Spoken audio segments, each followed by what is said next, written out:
All right, Dr. T, good morning, good afternoon, good evening, depending on the time that we are in. How are you? Very well. It's a Saturday. It was a long week, but glad it's a Saturday. Yeah.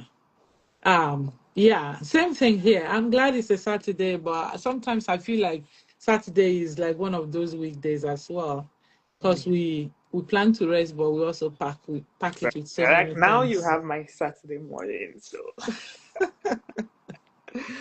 All right, everybody, we have Dr. Titilayo Ogunbambi here today to discuss the topic breaking the silence, how to report GBV safely and effectively. And she'll be sharing tips, practical tips on the ways survivors and bystanders can what survivors and bystanders can do in reporting gender-based violence at community level, with the police, and at the institutional level. Before we dive into the core discussion, I wanted to share a little bit of Titilayo's background. Dr. Titilayo Ogubambi is a community psychologist, gender justice, and public policy expert. She's also a social impact leader with over 18 years of experience in international development, refugee support, gender protection, and social policy reform. She started her journey in Nigeria, and she has remained deeply rooted in community-first approach ever since she began her work on gender-based violence protection and prevention. Um, so if you don't know, she does have two nonprofits. One is Boundless Hands Africa, that is in Nigeria, Boundless Hands Africa Initiative, that is in Nigeria, and she also has Emerge here in the US. Both organizations do similar things. They are very focused on gender-based violence prevention and support, but she also works as a anti-trafficking service, anti-trafficking supervisor at Heartland Human Care Services. Her profile is plenty. So, but one thing I want to highlight is that this lady, she's won so many awards at the global scale. So, help me welcome her to this podium today as we go on with our discussion. Welcome. thank you so much. We are excited to have you here. Um, my name is Chinasa Imo. I'm the founder, co-founder, and executive director of SieDi-Hub itself. And for the past 2 years, we've been implementing a project called the Nwanyibuihe Community Women Leadership Network. And the essence of having this network is go directly into the community to be with women, mentor them, work with them, train them, and empower their voices to be community leaders or to take on that community leadership role that is already innately in them. And sometimes we women, we forget. I was reading about women's riots of 1930 recently, and my mind juggled back to my history days in school. I'm like, look at what women did. They stood against British colonial rule when men were actually suffering. Like, women has been leaders for a very long time, historically documented in Africa. Yet sometimes, like, we need to go and remind them their role within community and what the enormous power they hold to make change, especially in transforming social norms for reducing gender-based violence. And bringing that context, I wanted to ask you, Dr. Titi, why is it often difficult for survivors to report GBV? And how can community-centered systems and gender-sensitive policies help break this silence? Hmm. That's a very interesting question. I'll try my best to answer. And just for the audience, I just want to assume that everybody understands what gender-based violence is and what this conversation is about. Any form of violence that either physical, sexual, psychological, economical, all those violence are packed under GBV. So GBV is really broad. So to your question, why is it often difficult? First of all, I like to start with data. As you know, I'm a policy person. So data from 44 economies around the world by the World Bank says only an average of 1 in 2 women who have experienced any physical or sexual violence have never sought help and have never told anyone. So out of 2 women that have suffered any form of GBV, only 1 of them have tried to sought help or have told everyone. So like 50% of people do not report GBV when they've experienced it. And it is also very important to remember that in many contexts, survivors face complex barriers in reporting violence, accessing, formal help, that's if they are even available. And also survivors who are often socially excluded within communities, like people with disability, adolescent girls who really don't know what they've even gone through. This intersection also creates a very huge barrier to reporting. One question I would like to ask before diving deep into the barriers and the solutions is that when they ask for help, who do you think women turn to? More often than not, it is people that they know rather than the official services. So the DHS data, that's the demographic health data, also says survivors turn to their family or to their partner's family for help. And only 2% of survivors of GBV go to social work organizations. Another 2% go to medical personnel, and only 9% go to police. So you can see why it is difficult for survivors to report GBV. Yeah. The barriers are stigma. Nigeria, where we're from, there's still a huge stigma around GBV. Victim blaming. When they go to the police or when they go to their family members, the first thing they hear, because they are going to the wrong person, is where were you? Why were you there? Yeah. People Victim blaming. without expertise, people without Expertise to experience. receive the information. Social isolation embedded across our culture. Like, yes, we are a community-centered community, but when it comes to GBV across cultures, survivors are still very, very much isolated. That's Fear true. of more danger. When survivors are going through domestic violence or any form of GBV, the perpetrator or the abuser continue to imbibe fear in them that if you report, if I hear this outside, then the violence will become more. So now, as I mentioned, survivors go to their family and their partner's family.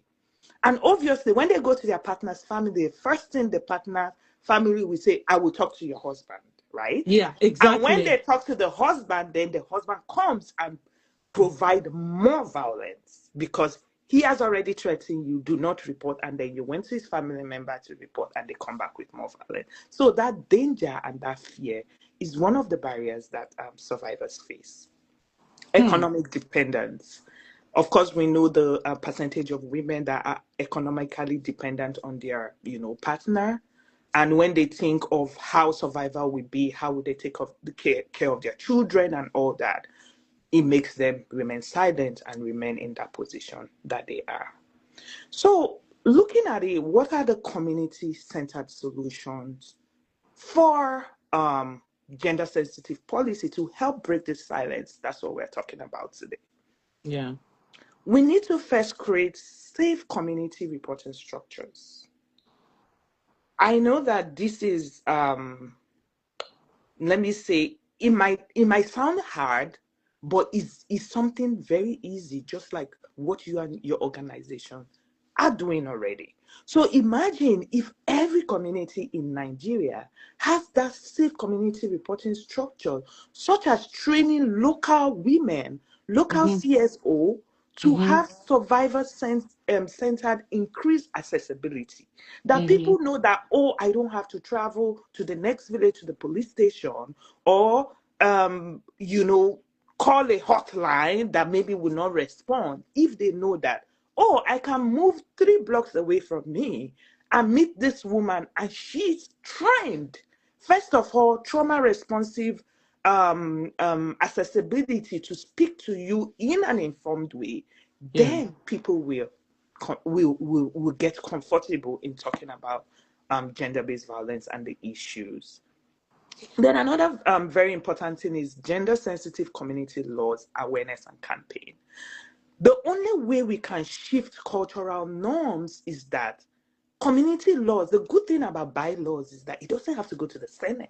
It doesn't have to go to the federal. I These are agree. bylaws that we can create within our, communities, and Mm-hmm. enforce it and create awareness ourselves. Like we always talk about, what are the strengths of this community? How can we use our strengths to help ourselves? Um, trainings are really, really important. Every community should have a police station. Every community should have local authorities that can reduce, like in the Southwest, we're talking about Omotech. Like, how can these people be actually capacitated to be within the environment and see when things are going wrong and become bystanders, like we call it, allies or community members, because they are aware that these are the things they are being trained already. And then the most important point I want to raise on how we can break this silence is male engagement. We have, I'm a traditional institution person. Like for me, traditional institutions are those institutions that are closest to the people. But before they can act as allies, they need the training, they need the awareness, they need to understand what they can do. So capacitating these people to be part of our community-centered systems is the only way to go. It has started, and the only thing we can do is to build on the structures that are already existing. Women are more likely to disclose violence in spaces where community leaders are trained and uphold survivors' confidentiality. Thank you so much. Thank you, Titilayo. So two things you mentioned caught my attention regarding, one is bylaws and the other one is the role of men. And I'm just gonna ask you a follow-up question. I do appreciate when you mention bylaws, and sometimes when we look at bureaucracy and the ratepism that is involved in, even when you want to pass policy, because policy doesn't go through Senate as well, right? Exactly. But these are things that could be uniquely within the communities, agreed within the community leaders to say, today we have decree. And I so Exactly. much love that, like, it goes back to the culture of Africa. Like, sometimes I'm like, if we can just remove harmful norms and practices away from our culture, replace some of those things, it's just a rejigging of mindset. And how, because this institution have existed prior to modernization, right? Exactly. Have bylaws that state, if a man does this, if a woman does this, if somebody abused this person, this is, like, when you mentioned that there's something that triggered my attention, like jiggled my attention again. Like in Aba, when I was living in Aba, there was high rate of crime. People would do picking pocket and everything. And Aba began jungle justice. It was just like a law. I'm not a supporter of jungle justice. Jungle justice, but They it helped caught to exactly, they caught you as a criminal, they put tire on you and they start and the burning burning you. you. In a space of 1 month of doing that, crime reduced without police, without policy, without law, without imprisonment. Crime reduced. The way you look at scale, you dropped like this. in Aba. So those are things that, all these community bylaws can really, that's where it can really be very efficient in addressing, issues within the society. And then when you mention, guys, we were on a radio station, we were anchoring a radio event with Real FM, and the men that were calling in were busy just talking about, men, women cannot be of power role with us. We don't have the same right as women. Like, men are up there and women are, I'm like, oh my God, these people need reorientation. If they can channel this energy and motivation to understand that it is not about role division. God has created us. I Women mean, don't I'm a want to be Christian. men. Like, we don't Women want don't to want, be like, men. Like, look at that's me far from what now. we are Do asking I for. want can you, it's the same thing that we used to tell them. Women don't want to be men. We just want to be baby girl. But can you baby girl us? Can you treat us like baby girls? Don't slap us. Don't hit us. You want to talk to us like human beings. We just want to enjoy our human rights as humans who exist in the same planet as you. So if we can figure a way to reorient men and understand there's no struggle in this thing. Yeah. At the end of the day, we all need each other. But in order for all of us to work together, be partners, we need to figure a way to understand ourselves as individual and as a collective community. So thank you so much for this response. And this takes me directly to my next question for you. When you Okay. So when you look at, and I know that you mentioned community a lot, and when you look at the community level, how should someone approach reporting GBV through the local leaders?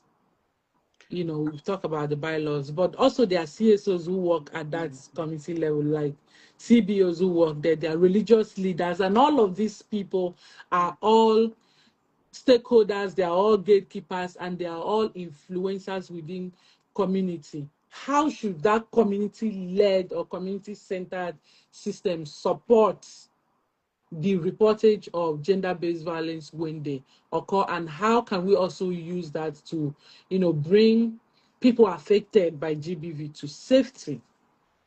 Yeah, in answering this question, I really want to just go over like the first steps. What happens if GBV, whether it's a bystander, an ally, a community member, or the survivor themselves?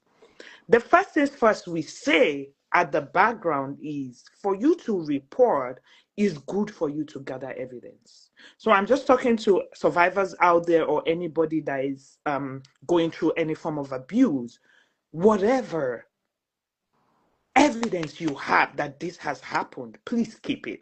Keep it safe. Try to keep it with yourself or have an ally, a close friend, or whatever that you can also document those happenings with.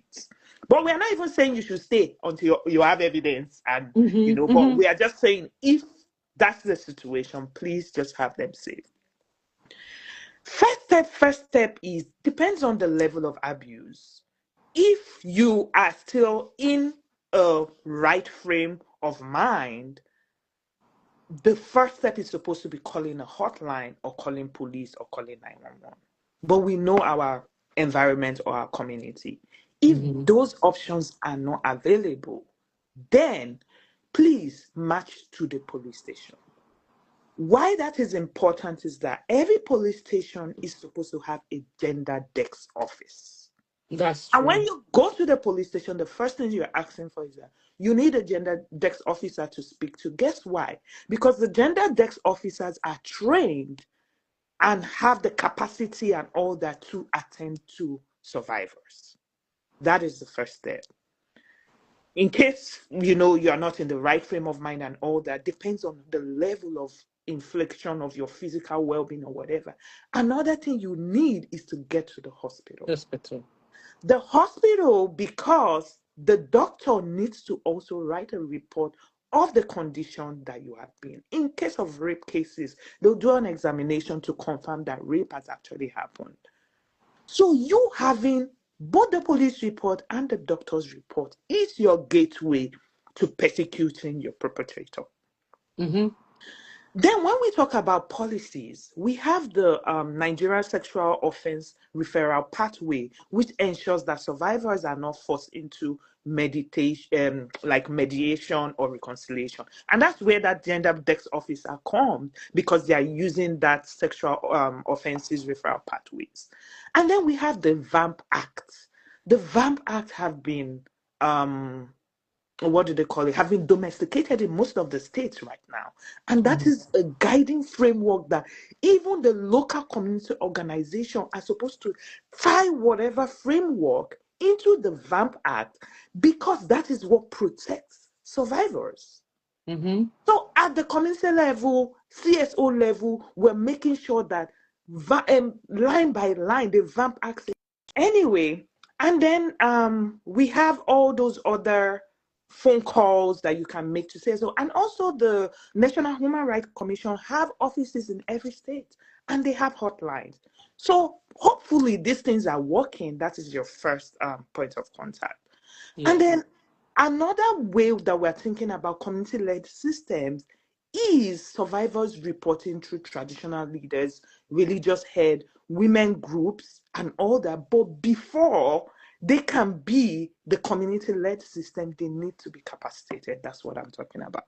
I agree. But traditional, especially religious leaders, the church is supposed to be a sanctuary where people can go to when they're having all these things. And the church is supposed to have the structure embedded in the laws, like the VAMP Act that we have.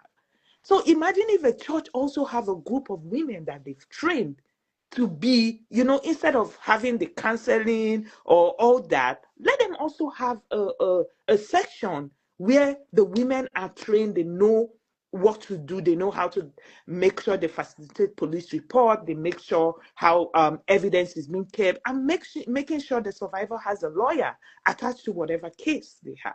Imagine if church leaders are made mandated reporters of GBV just like in exactly, Nigeria. Just like the imagine US. that. Just Exactly. imagine And that. even as mandated reporters, you also are trained and given the capacity and the resources that you Yes. need. It's a database, like how Boundless Sans Africa was connected to the states, the Lagos States Women Affairs. We had a platform that we could easily get access to police, that we could easily get access to either police.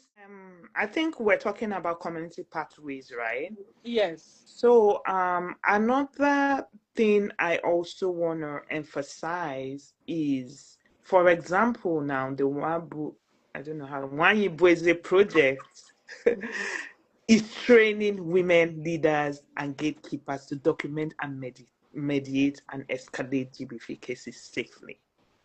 And I know they are connected with whatever the authorities like the police and other non-profit. And also we gave example like the church. If the church can be mandated reporters of GBV, then people feel safe. So if we're really talking about community-led system, these are the community-led systems. But what I want to emphasize is, how can we involve traditional leaders to be part of the system? Because traditional leaders in Nigeria are made up of a lot of men, like we know. So bringing them back allies, making them involved and understanding how they can be a system that can help us address gender-based violence is one of the key things I am trying to do with my study, my research, and my work now. Shifting from, yes, we have the westernized structures, but how can we use our own community-led structures in a way whereby it's enhanced, it's capacitated, and it answers to our people? That is my answer. Thank you. Thank you very much. The network is beautiful, but the journey is moving. Yeah. Um, when you were talking and you had made, we discussed a lot about the church being a place being a sanctuary, but also a church should be more than just a sanctuary where um, members get to receive counseling to go back to the perpetuator. It's like Exactly. we have gone past the era. I mean, like, yeah, it's embedded in the Christendom that people forgive, your offender. Forgiving your offender, even God is a God of justice Mm-hmm. and is a loving father. And there's a reason for that. Church should also be justice centered, especially in Nigeria, to ensure that perpetrators of GBV are not just only told, oh, if you stop beating your wife, there should be an exemplary processes that the church can lead. For me, I think There's something I every always church, also say is name and shame. yeah, So within the traditional institution, if we name, shame, add them to the GBV register, then when people see that these structures are working and people who have been named and shamed, first of all, the people named and shamed, they will never do it again. Then number two, it serves as deterrence to people that think they can do something like that and go cost free. So it's just a circle and it's a structure that we can create within ourselves. And how it works for us. So what works for us in Anambra State might be different to what would work in Lagos, in Ekiti, or in different places. But we need to center those things around how it works for us. thank you so much. Thank you so much. I wish that, like, at some point, at least there's a reason why I'm coming back. I always go back to church because that is where we have mainstream society. That's our thought space. Mm-hmm. Usually, religious places, not just church, like the Exactly. mosques and everything. That's our third place in Nigeria. How Yeah. I wish our religious leaders can be able to call it to the face. Like Yeah, but there are Chinasa, the some problem is that elders. they can't if they don't understand. So, Yeah. as our structure, as from the CBO level, we need to start engaging them. We need to start engaging them from our own. When they are aware, then they might become interested. But just Mm. saying because they read the Bible, they read the Quran, that's the level of their understanding. But we approaching them, which is one of the programs I hope I will do in the nearest future, not the churches, but the traditional institution for me. And then when they're aware, and then they can come on board. Really, trust me. If we continue to say, oh, churches should come on board, they wouldn't only if they really understand and are approached. So really, if we can even get like a bucket of funding that goes through that, bringing religious leaders together, teaching them and telling them how they can be involved in these structures and in the system is the way to go. Thank you. We've talked a lot about community-centered approach. We've talked about the role of Yeah. leaders. We've talked about so many things. And now I want to actually bring us to the people affected by GBV themselves, whether the victim or the person who witnessed when this act was happening. Mm.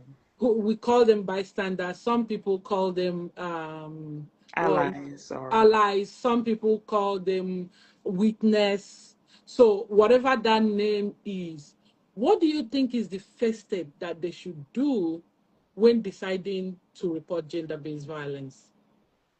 okay, And so then what policies, because I want to always tie it back to policy, what policies do you think should be put in place to protect the safety and the dignity of the reporter, whether it's the victim themselves or the witness who is stepping up to report GBV case? I always go back to telling you that policies already exist. It's the implementation of those policies that is our problem. The VAMP Act is something I've worked on for a long time. It's very, very comprehensive. It gives anonymous reporting systems channel. So as a bystander or a witness, if you don't want your name to be involved in this situation, you can report anonymously. Okay. You can report anonymously. There's anonymous system. But my problem is that I don't know if institutions have those systems available, right? Mm-hmm. Another thing is that you need to use trauma-informed perspective as an ally, as a supporter, to get the information you need. Because you can't just see something happening and you just go. The police or whoever, the CSO, will ask you basic questions before they even do an intake for whatever report you're giving.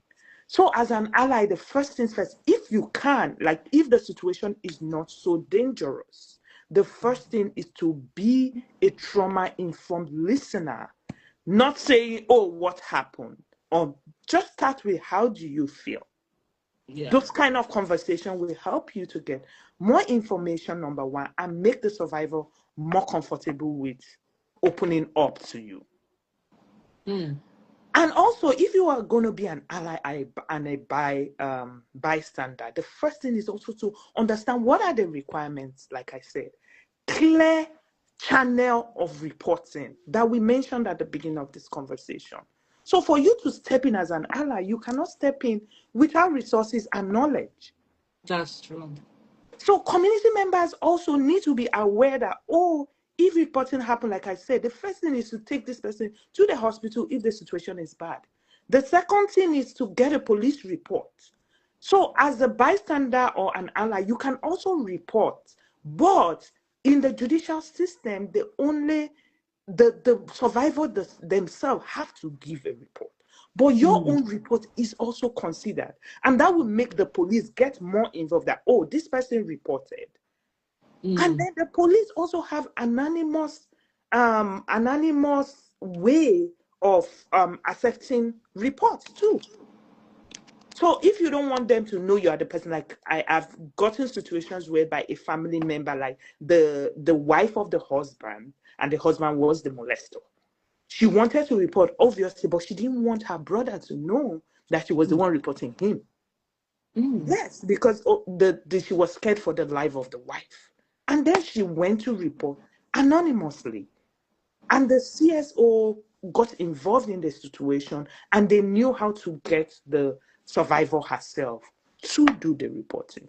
So GBV can be a little bit complicated, but the main thing is how individuals are informed about the resources that are available and the procedure and processes to do the reporting.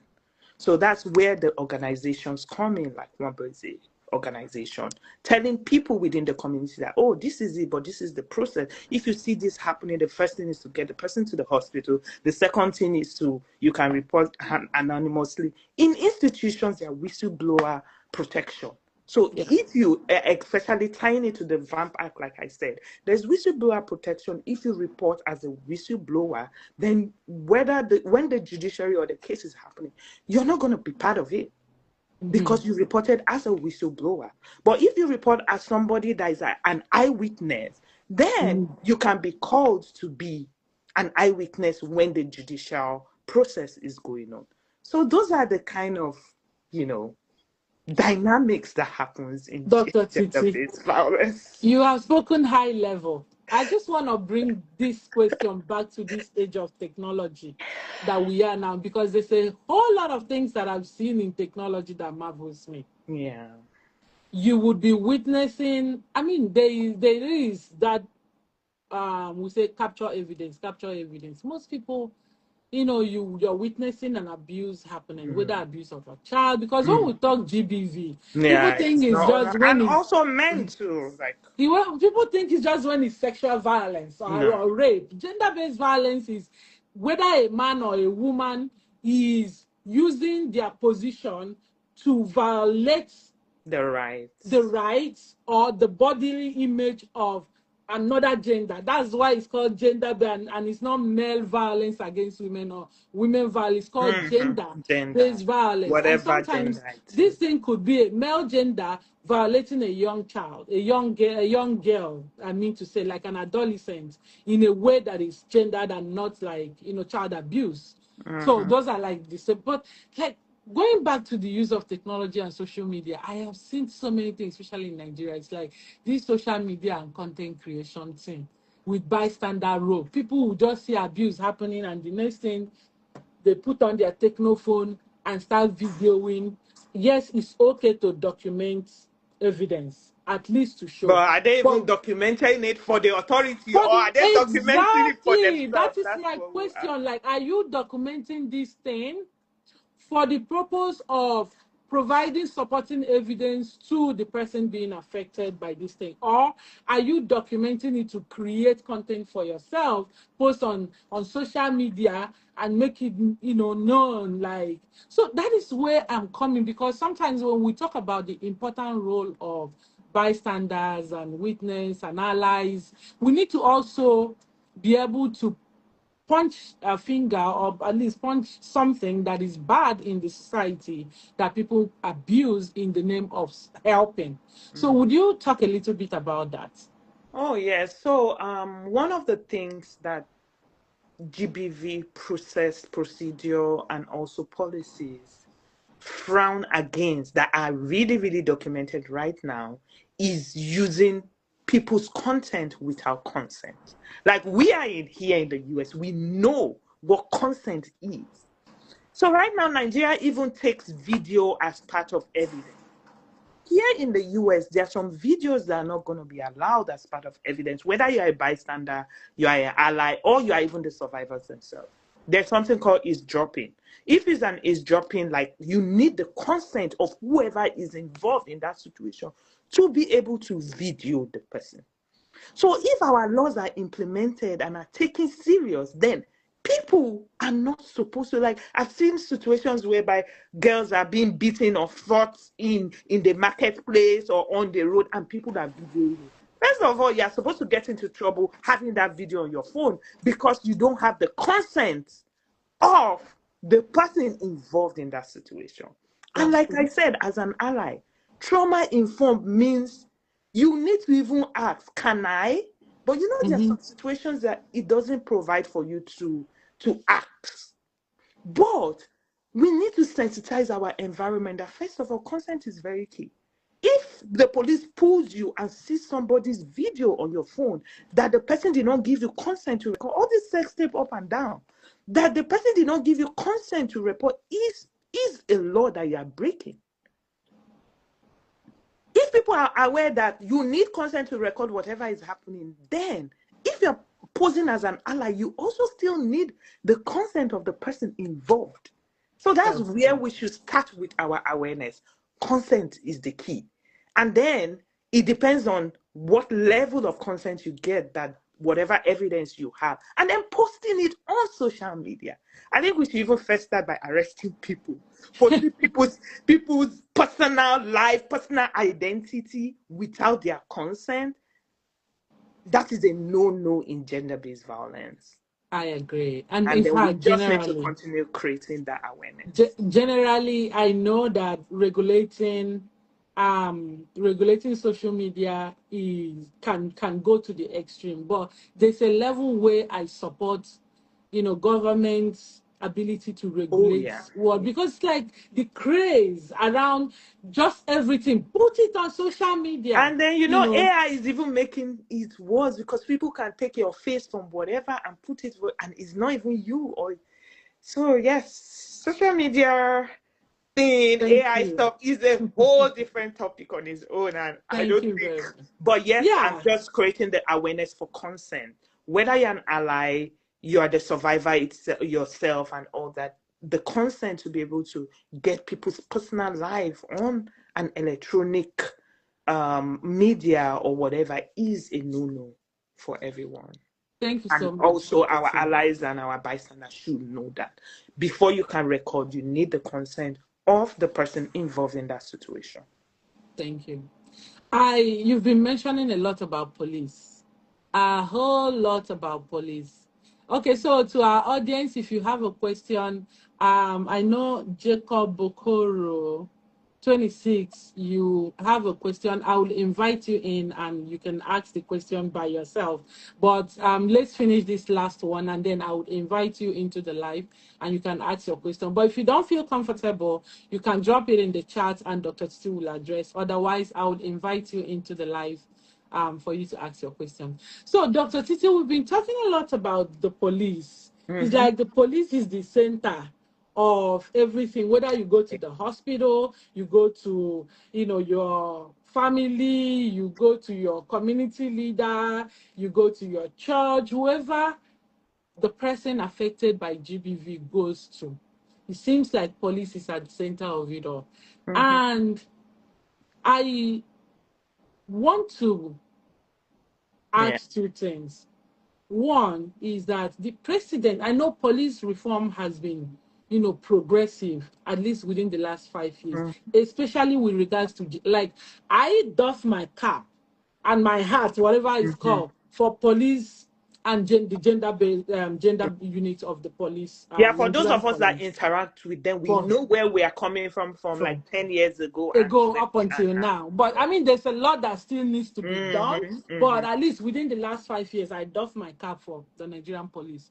So coming and looking at the president and the trust issue with Nigeria and police, and knowing the enormous central role that police hold with GBV issue, because you cannot even talk about justice if there is no police report, Yeah. right? Yeah. What are the right channel that we, the reporters, whether bystander or affected, person, what are the right channels that we need to go? And how should, police themselves make sure that they open up communication and conversation in ways that they communicate policies? Because not all of us understand this policy. Like the policy, you talk verb art. It takes an expert. It takes a policy expert like you to read and interpret and digest what this policy says. How can police make themselves more approachable, reachable, that they would digest these policies in ways that, victims, I want to use the word victim because at Mm. that point you are just a victim. You have not even begun survival journey. Mm? How can we make it so that they would have that rebuilt trust in the process and in the system? Yeah. I hope I'll be able to answer your question because sometimes I wish I know the answer. But we have seen that over the years, like you said, the police reform, especially the Nigerian police gender policy framework, has really helped, providing that gender desk officer. Most times, the gender desk officer in police stations are females, but I know that I've worked with some males too. And then these police officers are trained, but we too, as CSO, as community members, I've been saying it, we also need to get ourselves familiar. The reason why, because if you step into the police to do a report, then you should know what the expectations are. Number Mhm. one expectation I'm going down now is that if you're filing an incident report, you need to have a copy of the incident report that you have, that you're filing. So that's one is normal standard. Mhm. So if CSOs goes with you or whoever, if you go yourself, the reason is because the date in which you file your report is there. So that when you are going back and nothing has happened, you'll be like, this is the evidence of when I reported. This is the date. This is the time. I think there are even timestamps on them. That's number one of the way where you can have confidence that, oh, you reported this case. It was documented. And I even have a copy of what I reported. That's number one step. Number two step is a restraining order. If you are not comfortable and the police, the desk officer doesn't provide, because they are supposed to provide the situation, do you think you're safe going back to, Mhm. where you're coming from or whatever? A restraining order should be processed and given to you as the survivor or as the victim, like you said. That's one of the things you can also demand from the police. Restraining order that the person that is violating you or your abuser is not, so you know how restraining order works in the United States. God bless you, you go after or you go to that Come 100, environment. 100 meters. 100 Story. meters, exactly, 100 meters. So these are practical things I'm saying that the police have it. They are supposed to give you, but in case you go and it's not offered to you, you can demand it too as an individual. And if CSO are talking to their survivors and say, oh, when you go to the police, make sure you demand a copy of your Of a the restraining statements order. you gave, and then demand a restraining order from your abuser. Number two, another thing we really like to talk about is feedback mechanism in handling cases. Whatever case you have in the US, if I have a case today, all you have to go is to the internet. You will see the details of the case. You will see the dates of courts. You will see everything, even the cases that have, gone, won, or lost. You will see everything.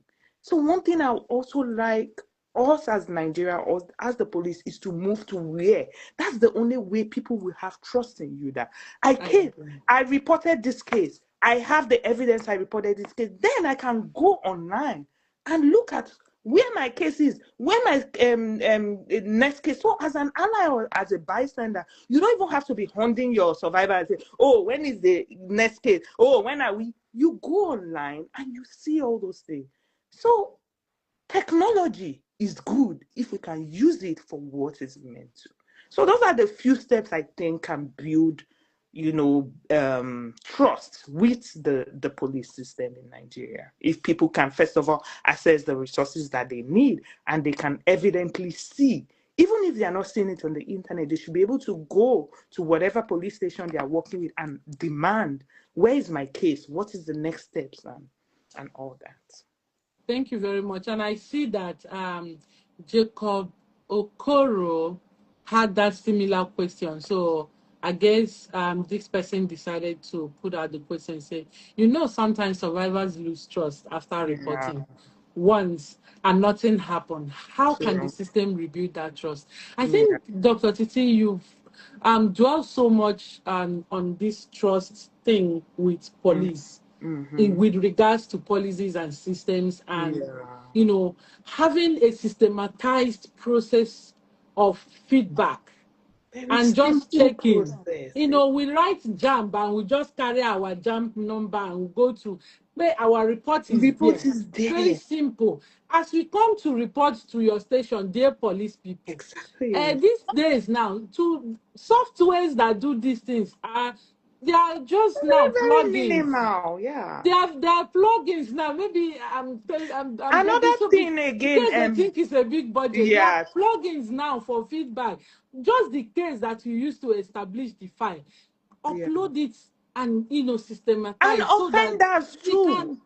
For Jacob's and to answer Jacob's question, for offenders too, as a young girl, as a young lady, if you, as a young guy or as a young lady, if you're like having doubts about somebody you're meeting, you should be able to have access to where offenders are, so that you're checking. We have them in every state here. Exactly. And then when people know that offenders lists are public to everybody, who wants their name to get to that list? So who want to date a serial or and then apart from that, which community member wants their name to get on that list? Those are the ways that we can build trust. Because if people see that police, hey, this my husband that raped me or that beat me, his name is already on offenders list, and everybody can see, family members are ashamed of him, community members, village people cannot even go to 30 December in the village because he has committed offense. Those are how police can, build trust. Another thing I know that is happening in some places is mobile police units. I don't know if we had it. I know we had it one time. I've not been in Nigeria recently. I don't know if those mobile police units, but those mobile police units is also a way to build police trust, because they are mobile, they are moving around the community. If anything is happening, somebody will just run and go and stop police. So something is happening in this compound. I beg, go there. You can report anonymously. You can decide to do oversabi. At least you are going with police. Do you get? So exactly. Those are the things those are the ways police can build trust, and I believe they are trying. But we can also see that the financial strength of the police is not there, even if they are willing to carry out all these ways to help community members feel better and feel safer. But if we can channel resources into this kind of very basic things, police units, mobile police units, they are driving around, they have schedule, that people, committee members know within this time and this time, police mobile unit is around. Anybody that want to sleep inside jail should do any bad thing. So just have it. And it mustn't be like the federal police. If the right of police is given at the local, like state police, even city police, like in Chicago, we have city, Hyde Park have, Chicago have Yeah, their they are police. local community police. You get, so if we can Yeah. bring police, the only way we can create trust from people is we can bring police to the level that people need them. Okay, thank you, ma. And I know we've talked a lot about police and we've talked a lot about um, community, but there is the institutional aspect of this thing. Yeah. And this is, I just have to be clear, when we call institution, a community is an institution, association is an institution, bylaws are institution, but the one that I'm talking now is the one that have the money in the pockets, which is government. Because me, I don't like talking institution here and there, and they'll be like, there is no money. Let's talk about the guy with the bag of money who collect our tax, property tax, consumer tax. I don't even know all the tax. Indirect tax, direct tax, salary tax. Now when they do tax policy, me, I just shall know. Even when you are sleeping, government find a way and figure a way to collect tax. Toll gate tax, they are all tax and levies. And the reason why we pay this tax or levies or we contribute to the common purse of government is for them to protect us. So, bearing this in mind, and I know in Lagos there was a time while I was still in Lagos and I was working with a Stand to End Rape initiative, we had this high-level conversation around the Lagos state government making a law that underage, anybody who abuse an underage, like the Lagos state government does not need the permission of the parents because it's a minor. The Lagos state government just made a policy that the child becomes the ward of the state, and therefore the state takes action against the abuser, right? Because oftentimes these perpetrators will go and pressure and threat parents, and parents will be like, it's okay, let's go and settle it outside the court. And this is a minor. Imagine the trauma that minor will live all through their life, seeing their perpetrator, even five, coming to their house sometimes, and their parents, their mother will cook food and serve them. And the government of Lagos took a decisive decision to make that kind of policy. And it stood, right? And with that, a lot of minor abuse reduced. Now, I'm painting this picture to show the enormous power that state hold in this conversation that we are talking about. So how do you think marrying this VAB Act and all of these things that you are talking, that states could step up in making sure that they support victims, support survivors, support bystander reporters, and be able to protect them from being silenced, from receiving bias, judgment, and stigmatization, and from receiving retaliation? Because this retaliation is also, even when someone is not actively threatening you, just knowing how powerful that person is and most likely will retaliate, coerce people to silence. How do you think states can take decisive decision in this area? The state is an institution, but the state does not operate on its own, right? It operates through different institutions. You talk about the schools, you talk about like state organizations, you talk about even private businesses, public businesses. Those are the institutions that make up a state. If the state, through those institutions, adopts zero tolerance of GBV policies, like you said, that policy is already there at the federal level. But how are we implementing it at the state through this institution? First of all, every institution will have a policy that has zero tolerance of GBV. And everybody that works in any of those institutions, we go through training before they start working there.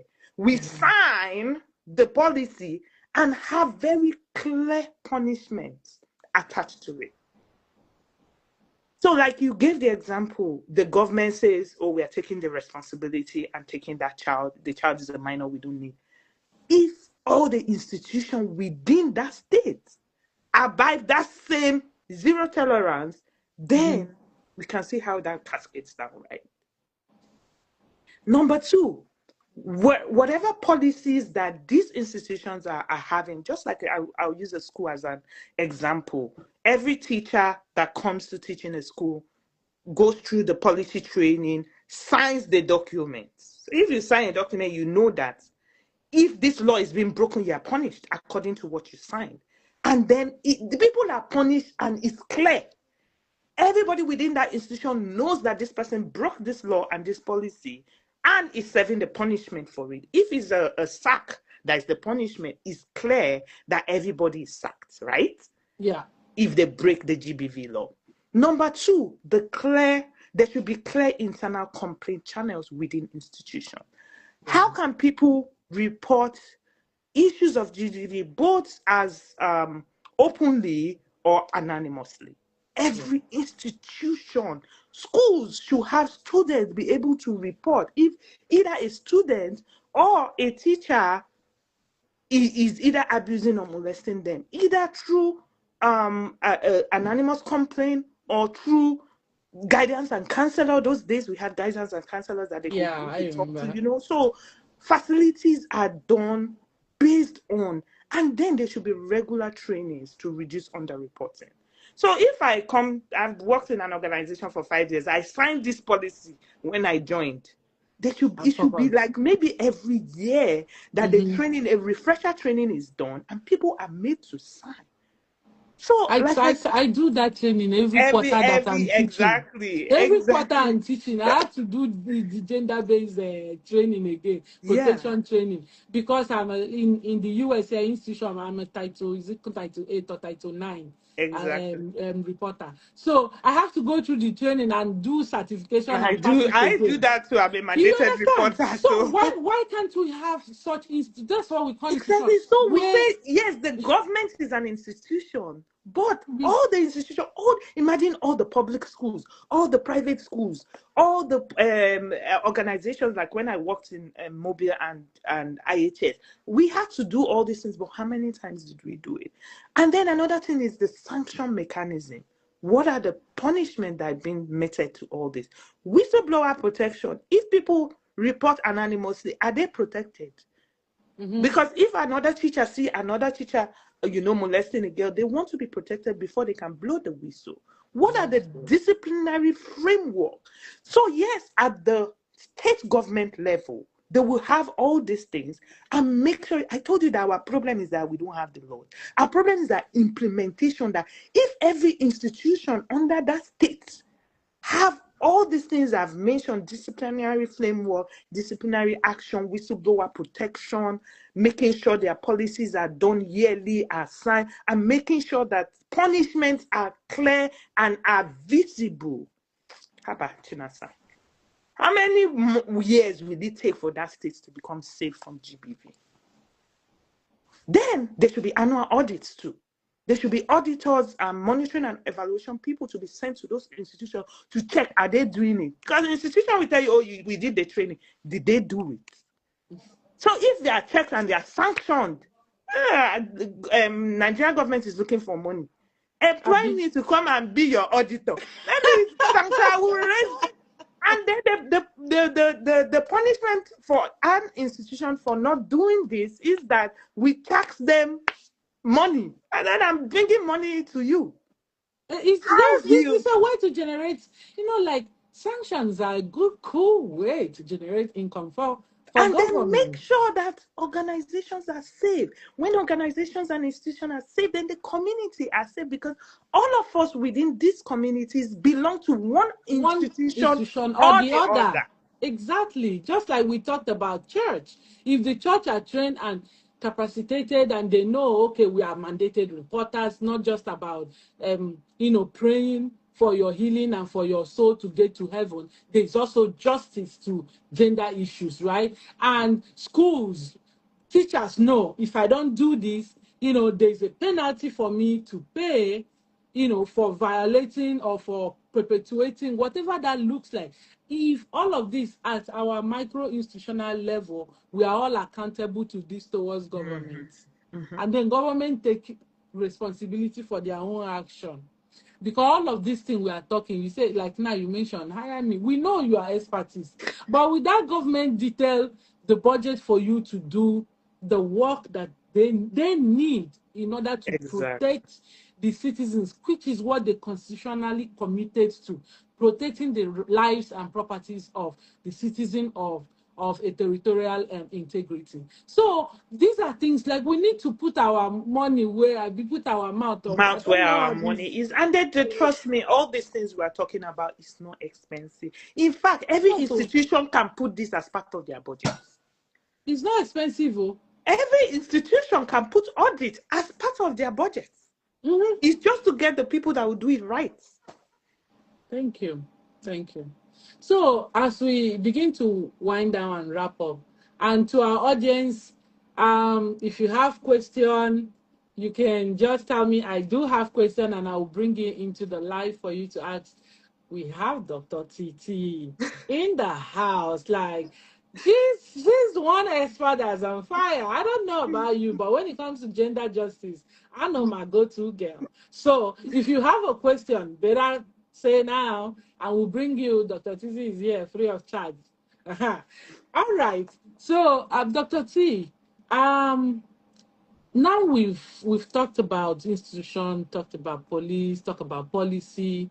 I want to bring us back to leadership, community leadership, because all of these things, like you mentioned, we all belong to, irrespective of the institution, we belong to a community. Irrespective of the community, we all belong to an institution.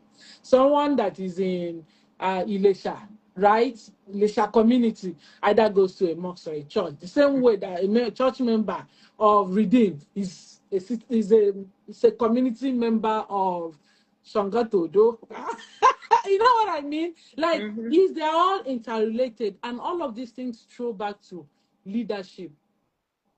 How can, and this is me bringing it because we operate at CSO's level, how can civil society, because it just seems like when we say civil, it's like it's the sanest environment where we push advocacy and we push for change. Is that saying enough? Well, that's a different conversation, but that is what it's supposed to be. So, how can civil society organizations um, work with community leaders, work with all of these people that we are talking about to strengthen women voices? Because we can argue from today till tomorrow, women are still the highest, people affected by gender-based violence.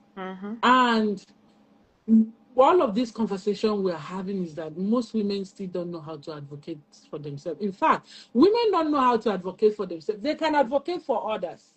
But you just see that there's one thing innately in us that can take, and never say this is enough. Whether it's that thing that is attuned to motherhood, where we take all the pain of childbearing, and so we think that if we can bear children, then we can take any pain. No, we should not. So how can CSOs community leaders and all of these people, even organizations like us, that is working at this micro level, how can we come together to synergize a strengthening pathway for women to know their voice to use and to lead that voice within their community to advocate for themselves, but advocate for their immediate, act as both, for themselves, and be well-trained bystander, because you can just be ordinary bystander. You can even contribute to more problem if you don't have clear training or clear empowerment on how to actively use your voice. So how can we bring the right training, the right resources for women, for bystanders, for people who are interested in reducing GBV at community level to actually know what they're supposed to do? So you're already doing it now. That's the answer. I'm asking for my neighbor. I'm asking for my neighbor. So I don't know. Me and you have had this conversation before, and I think the solution is what you guys are already doing using the value clarification attitude transformation model, to build leadership capacity. For leaders to be able to be part of this change that we're looking for, they need capacity. And I know one of the issues we're having is how can we allocate funding?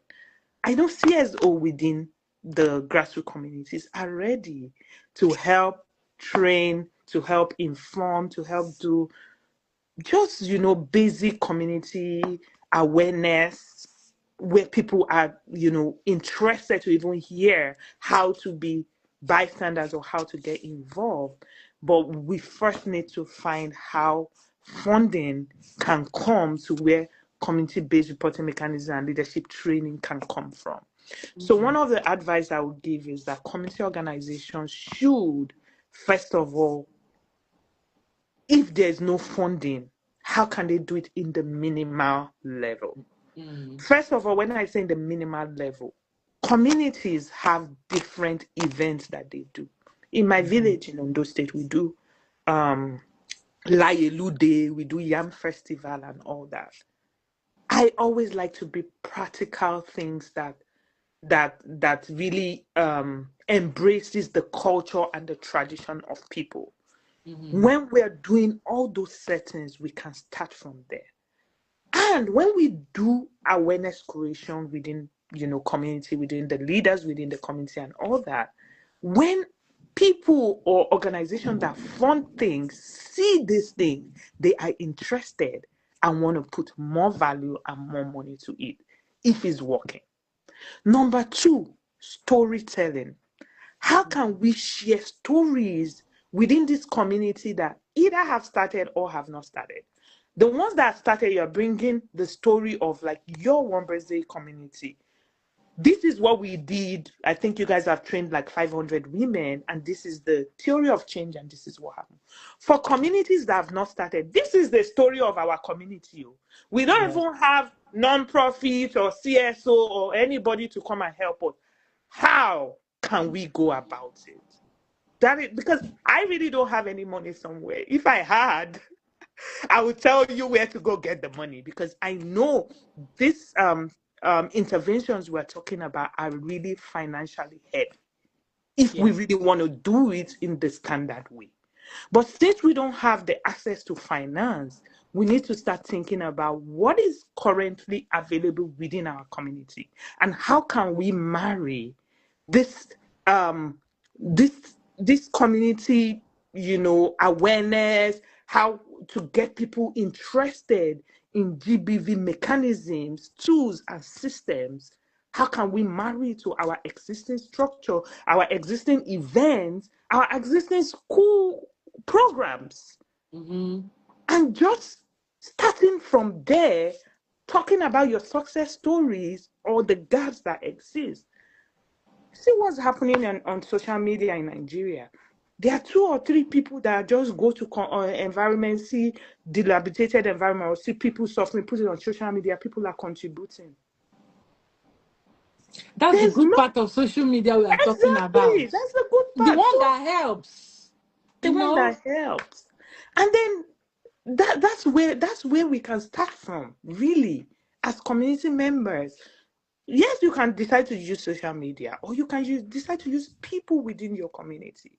And then CSO already have the capacity. The CSO that do not have the capacity, they should be associated with the national bodies like National Human Rights Commission, because there are trainings in case they don't have that kind of resources of capacity. There are trainings that the national bodies give so that you understand the structures you need and how to form these leadership structures within. But my 100% takeaway is that the existing social and cultural events that we have in our communities can be a place to start, especially even churches. So women meetings, why can't we start? Just like how you are doing with your initiative. Thank you Yeah. so much, Titi, for your response. While you were talking and the thing that, is when ideas like these are shared that innovations come. It just come like, ooh, wow, that's something there. Like, I remember when we started SieDi-Hub and we started this community, it is a youth community health champions program. Mm-hmm. This is young people within the community who lives in the community who can at least determine that they will be in the community for the next 1 year or Mm-hmm. two to be champions of, to be health champions. And, while we run that program, it was a year-long pilot program. While we run that program, the youth were very active in being community surveillance, Mm-hmm. in making sure they try to get people advice and try to connect hospitals and health facilities with sick people, try to organize transportation at Mm-hmm. local level, whether it's bike or car or who You have car, come see. and help us move this person to the hospital. You Mm-hmm. see, like, there is that mutual aid that Exactly. is always in the community, that when we build these gigantic programs, we forget the efficacy of mutual aid in community and how we can leverage that as sustainable And avenue the for resources most. that we already have as Yeah, a community. so, and thank you so much for drawing our attention to that and for joining us today. Is the question don't finish from my mouth too, but I know say otherwise now we go turn you to lecturer. If you lecture us for 5 hours on this matter, just like your CV long, that is how all the things we full here, they long they go. So thank you so much, Dr. Titi, for giving us your Saturday to discuss this. I hope that our listeners and those who watch this later would have one or two things to walk away with. The essence of holding this kind of program is to share experience, share best practices that we ourselves have picked somewhere that we think, oh, wow, this works, and see how they can be readapted to our environment and our situation, and also learn and, blow the trumpet of what is working. Exactly. So thank you to all our listeners who join us.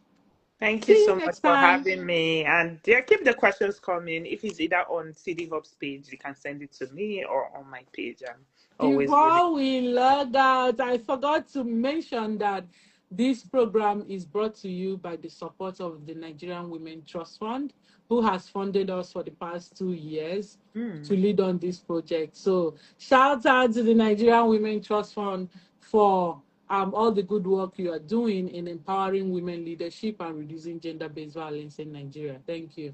All Yeah. right, signing out. Bye. Bye.